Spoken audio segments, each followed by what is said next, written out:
Good morning students. Today 7th standard science subject la unit 3 பார்க்க போறோம். Unit 3 என்ன lesson பாத்தீங்கன்னாக்கா changes around us.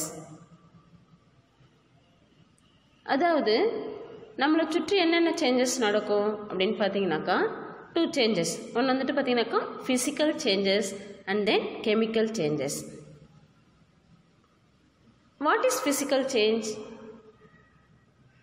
அதாவது ஒரு பொருளானது வேறொரு நிலைக்கு போயிட்டு மீண்டும் அதனுடைய நிலையை திரும்பி வந்தால் அதுதான் நம்ம ஃபிசிக்கல் சேஞ்ச் சொல்லுவோம். இப்போ ஃபார் எக்ஸாம்பிள் ஐஸ் கியூப் இருக்குது, ஐஸ் கியூப் மெல்ட் ஆகிட்டு வாட்டர் ஆகுது, மறுபடியும் அந்த வாட்டரை நம்மளால் என்ன பண்ண முடியும், ஐஸ் கியூபாக சேஞ்ச் பண்ண முடியும். That is physical change.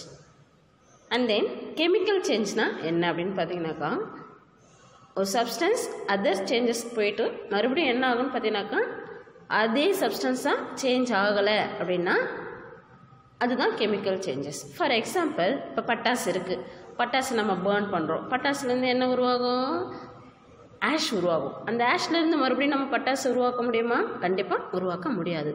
That is chemical changes. புரியுதுங்களா சொல்கிறது? One state to another state போயிட்டாலும் மீண்டும் அதனுடைய ஸ்டேட் வந்தால் அதுதான் ஃபிசிக்கல் சேஞ்ச்.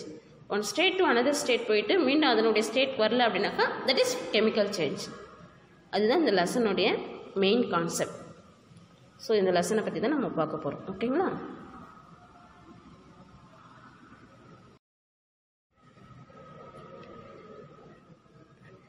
இந்த லெசனுடைய லேர்னிங் அப்ஜெக்டிவ்ஸ் என்னென்ன அப்படின்னு பார்த்தீங்கன்னா to state the effects of heat on solid, liquid and gas and the associated changes in the arrangement of particles upon heating.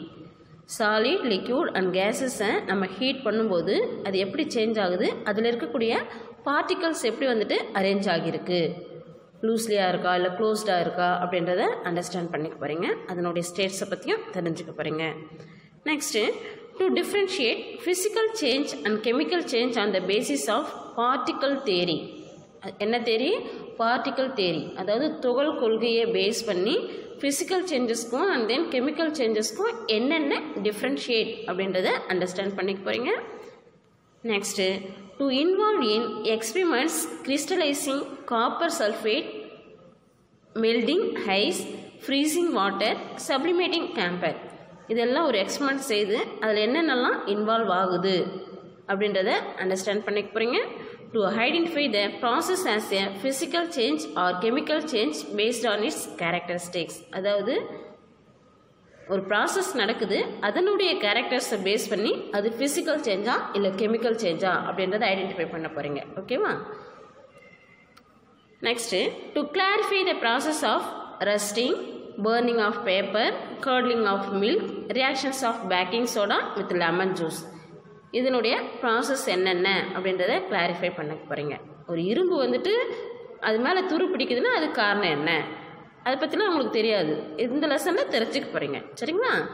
எப்படி வந்துட்டு பேப்பர் வந்துட்டு பேர்ன் ஆகுது, ஒரு மில்க் ஆனது எப்படி கர்ட் ஆகுது, பேக்கிங் சோடாவுடைய ரியாக்ஷன்ஸ் என்னென்ன அப்படின்றது, பேக்கிங் சோடாவானது ஒரு லெமன் ஜூஸோட ஆட் பண்ணும்போது அதனுடைய ரியாக்ஷன்ஸ் என்னென்ன அப்படின்றத பற்றி கிளாரிஃபை பண்ணிக்க போகிறீங்க. டு டிஸ்டிங்விஷ் பீரியாடிக் அண்ட் நான் பீரியாடிக் சேஞ்சஸ். அதாவது ஒழுங்கான மாற்றங்கள் என்னென்ன, ஒழுங்கற்ற மாற்றங்கள் என்னென்ன, அது ரெண்டுத்துக்கும் இடையே இருக்கக்கூடிய டிஃப்ரென்ஷியேட் அதை தெரிஞ்சுக்க போகிறீங்க. Next to experience the endothermic and exothermic changes through simple activities. ஒரு சில ஆக்டிவிட்டீஸ் மூலிமா எண்டோதெர்மிக் அண்ட் தென் எக்ஸோதெர்மிக், வெப்ப ஏற்புனா என்ன, வெப்ப உமிழ் வினைகள்னா என்னென்ன அப்படின்றது தான் இந்த லெசனுடைய லேர்னிங் அப்ஜெக்டிவ்ஸ். ஓகேங்களா?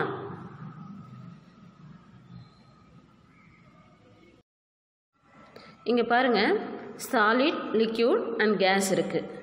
அதில் எப்படியெல்லாம் மாலிகுல்ஸ் ஆனது அரேஞ்சாக இருக்குது, ஒவ்வொன்றுத்துலேயும் எப்படி இருக்குது, அதனுடைய டிஃப்ரென்ஷியேட் என்னென்ன. First solid,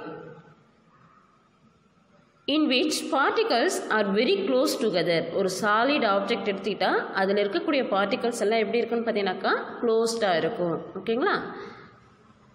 particles R arranged இன் எ fixed regular pattern.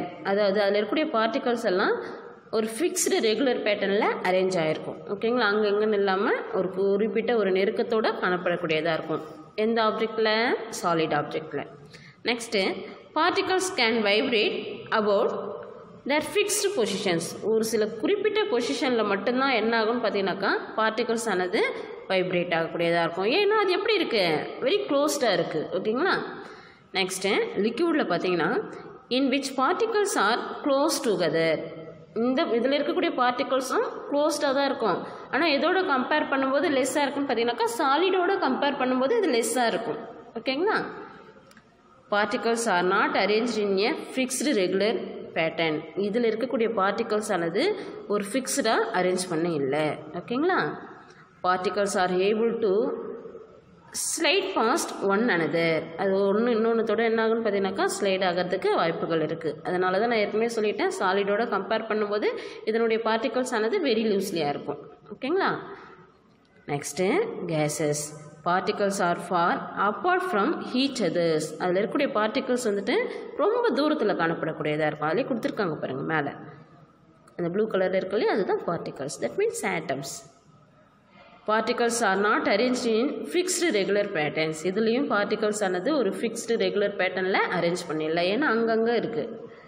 Next particles move freely over long distances. particles ஆனது ஃப்ரீயாக மூவ் ஆகுது.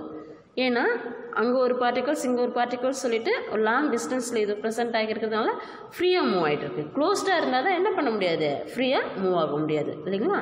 அப்போ எது வந்துட்டு க்ளோஸ்டாக இருக்கும்? சாலிட் வந்துட்டு க்ளோஸ்டாக இருக்கும். அதை விட கொஞ்சம் லூஸ்லியாக இருக்கக்கூடியது எது? லிக்யூட். அதை விட வெரி வெரி லூஸ்லியாக இருக்கக்கூடியது எது? கேஸஸ். ஓகேங்களா? அப்போது ஒரு solid object, liquid object and then gases object எடுத்துகிட்டா அதில் இருக்கக்கூடிய பார்ட்டிகல்ஸ் ஆனது எப்படி ஃபிக்ஸ் ஆகியிருக்கு அப்படின்றத இந்த வீடியோவில் அண்டர்ஸ்டாண்ட் பண்ணிக்கிட்டீங்க. சரிங்களா? Next effect of heat gain and heat loss. அதாவது ஒரு ஆப்ஜெக்ட் ஆனது ஹீட்டை கெயின் பண்ணாவோ இல்லை ஹீட்டை லாஸ் பண்ணாவோ அதில் என்னென்ன எஃபெக்ட்ஸ்லாம் ஏற்படும். இந்த மாதிரி டேபிளர் காலம் பாக்ஸஸ்லாம் பார்த்தீங்கன்னாவே உள்ளே இருக்கக்கூடிய கான்செப்டை புரிஞ்சுக்கலாம். ஓகேங்களா? அதனால தான் மெயினாக இதை நடத்துறது. ஸோ என்னென்ன எஃபெக்ட்ஸ் பாருங்கள். மே result in melting, boiling, freezing and condensation. ஹீட்டை கெயின் பண்ணால் லாஸ் பண்ணால் என்னென்ன எஃபெக்ட் பார்க்கும்போது மெல்ட் ஆகலாம் அந்த ஆப்ஜெக்ட் ஆனது, பாயில் ஆகலாம், ஃப்ரீஸ் ஆகலாம், அப்படி இல்லைன்னா கண்டென்சேஷன் ப்ராசஸ் நடக்கலாம். Next this brings about change in state. அதனுடைய ஸ்டேட்ஸில் வந்துட்டு சேஞ்சஸ் வந்துட்டு ஏற்படும். Next may results in expansions or contraction. அதாவது ஹீட்டை கெயின் பண்ணாவோ இல்லை ஹீட்டை லாஸ் பண்ணாவோ அந்த இடத்துல எக்ஸ்பேன்ஷன் அண்ட் கான்ட்ராக்ஷன், அதாவது விரிவடைதல், சுருங்குதல், அந்த நிகழ்வுகள் வந்துட்டு ஏற்படக்கூடியதாக இருக்கும். During which volume changes mass is conserve. இந்த ஹீட்டை லாஸ் பண்ணாவோ கெயின் பண்ணும்போதோ வால்யூம் மட்டும்தான் சேஞ்ச் ஆகும். ஓகேங்களா? ஆனால் அதனுடைய மாஸ் ஆனது என்ன ஆகாதுன்னு பார்த்தீங்கன்னாக்கா சேஞ்ச் ஆகாது. ஸோ இதெல்லாம் தான் ஒரு ஆப்ஜெக்ட் ஆனது ஹீட்டை கெயின் பண்ணாவோ இல்லை லாஸ் பண்ணாவோ அதனுடைய எஃபெக்ட் சொல்கிறோம். ஓகேங்களா? புரியுதுங்களா? மெல்ட் ஆகலாம், பாயில் ஆகலாம், ஃப்ரீஸ் ஆகலாம், ஆர் கண்டென்சேஷன் ப்ராசஸ் அந்த இடத்துல நடந்திருக்கலாம். அதுதான் அதனுடைய ரிசல்ட். நெக்ஸ்ட்டு அதனுடைய ஸ்டேட்ஸ் ஆனது சேஞ்ச் ஆகும். சாலிடானது லிக்யூடாக மாறும், லிக்யூடானது கேஸாக மாறும். மறுபடியும் நம்ம கூல் பண்ணும்போது கேஸ் ஆனது லிக்யூடாக மாறுது, லிக்யூடானது சாலிடாக மாறுது. ஸோ ஸ்டேட் ஆனது என்ன ஆகுது? சேஞ்ச் ஆகுது. ஓகேங்களா? அப்படி சேஞ்ச் ஆகும்போது ஒன்று எக்ஸ்பேன்ஷன் நடக்குது, அப்படி இல்லைன்னா கான்ட்ராக்ஷன். இப்போ எக்ஸ்பேன்ஷனுக்கு எக்ஸாம்பிள் என்ன சொல்லலாம்? ஐஸ் கியூப் இருக்குது, அது வாட்டராக மாறும்போது எக்ஸ்பேண்ட் ஆகுது. அதுவே அந்த வாட்டர் ஐஸ் கியூபாக மாறும்போது கான்ட்ராக்ட் ஆகுது, சுருங்குது. Are you understand? Next volume change ஆகும். ஒரு ஐஸ் கியூப் எடுத்துகிட்டு நம்ம என்ன பண்ணுறோன்னு பார்த்தீங்கன்னாக்கா ஒரு டம்ளரில் போடுறோம், அது கொஞ்சம் கொஞ்சமாக மெல்ட் ஆகிட்டு என்ன ஆகுது? வாட்டர் வந்துட்டு அதிகமாக காட்டக்கூடியதாக இருக்குது. வால்யூம் சேஞ்ச் ஆகும், ஆனால் என்ன மட்டும் சேஞ்ச் ஆகாது? மாஸ் சேஞ்ச் ஆகாது. இதுதான் ஒரு ஆப்ஜெக்ட் ஆனது ஹீட்டை லாஸ் பண்ணும்போதோ இல்லை கெயின் பண்ணும்போதோ ஏற்படக்கூடிய எஃபெக்ட்ஸ். ஓகேங்களா? Next physical changes. ஆல்ரெடி சொல்லிட்டேன், ஃபிசிக்கல் சேஞ்சஸ்னால் ஒரு ஆப்ஜெக்ட் ஆனது one state to another state போயிட்டு மறுபடியும் அதனுடைய ஓன் ஸ்டேட்க்கு வரும்போது அதனுடைய நிலை மாறாமல் இருந்து அதுதான் என்னது? Physical changes. ஓகேங்களா? இப்போ ஒரு பல்ப் இருக்குது, இந்த சைடு ஒரு பல்ப் இருக்குது, இந்த சைடு ஒரு பல்ப் இருக்குது. ஃபஸ்ட் இருக்கிறது க்ளோ ஆகலை, செகண்ட் ஒன்று வந்துட்டு க்ளோ ஆகுது. சுவிட்ச் ஆன் பண்ணாதப்போ அப்படி இருக்குது, ஆன் பண்ண பிறகு பிரைட்டாக இருக்குது. மறுபடியும் ஆஃப் பண்ணாக்கா அதனுடைய ஓன் ஸ்டேட்கே வந்துடுமா? That is physical changes. ஓகேங்களா? நெக்ஸ்ட்டு ஃபிசிக்கல் சேஞ்சஸ்னுடைய ஸ்டேட்ஸ் பாருங்கள். சாலிட் லிக்யூடாக சேஞ்ச் ஆகக்கூடிய ப்ராசஸை நம்ம என்ன சொல்லுவோம்னு பார்த்தீங்கன்னாக்கா மெல்டிங் சொல்லுவோம். ஒரு ஃப்ரீசரில் ஐஸ் க்யூப் இருக்குது, அதை எடுத்து நம்ம வெளியில் வச்சா லிக்யூடாக மாறுது. அப்போ அந்த இடத்துல என்ன ப்ராசஸ்? மெல்டிங் ப்ராசஸ் நடந்திருக்கு. நெக்ஸ்ட்டு லிக்யூட் கேஸாக மாறக்கூடியது. இப்போ தண்ணி இருக்குது, அந்த தண்ணி நம்ம என்ன பண்ணுறோம்? ஹீட் பண்ணுறோம். ஹீட் பண்ணால் மேலே போகக்கூடிய அந்த ஆவியை தான் நம்ம என்ன சொல்லுவோம்னு பார்த்தீங்கன்னாக்கா கேஸ். அப்படி நடக்கக்கூடிய ஒரு ப்ராசஸ் தான் வேப்பரைசேஷன்.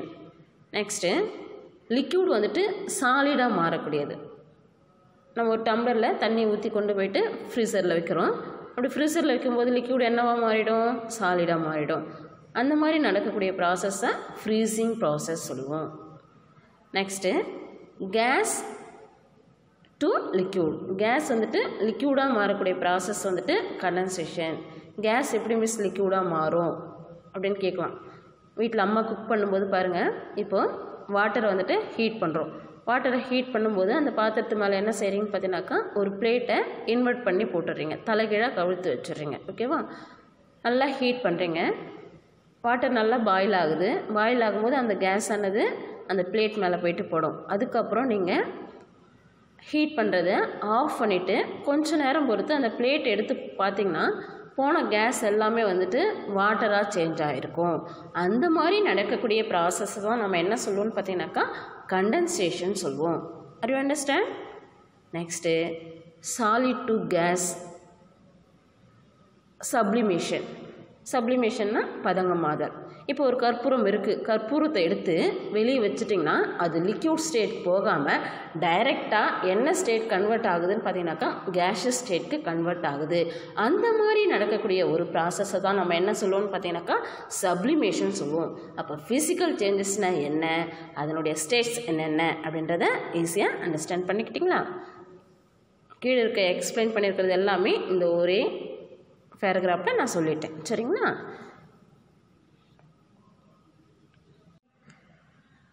டியர் சில்ட்ரன்ஸ், இது வரைக்கும் மெல்டிங் என்னென்ன, கண்டென்சேஷன் என்னென்ன, ஃப்ரீசிங் என்னென்ன, சப்ளிமேஷன் என்னென்ன அப்படின்றத பார்த்துருந்தோம் இல்லைங்களா? அதில் என்ன சொல்லலைன்னு பார்த்தீங்கன்னாக்கா கிறிஸ்டலைசேஷன்னா என்ன அப்படின்னு சொல்லலை. அதுதான் இந்த ஆக்டிவிட்டி மூலமா தெரிஞ்சுக்க போகிறீங்க.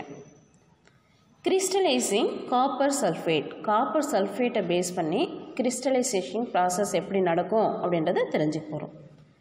Take about 100 ml of water in a beaker. ஒரு பீக்கரில் வந்துட்டு 100 ml ஆஃப் வாட்டரை எடுத்துக்கணும்.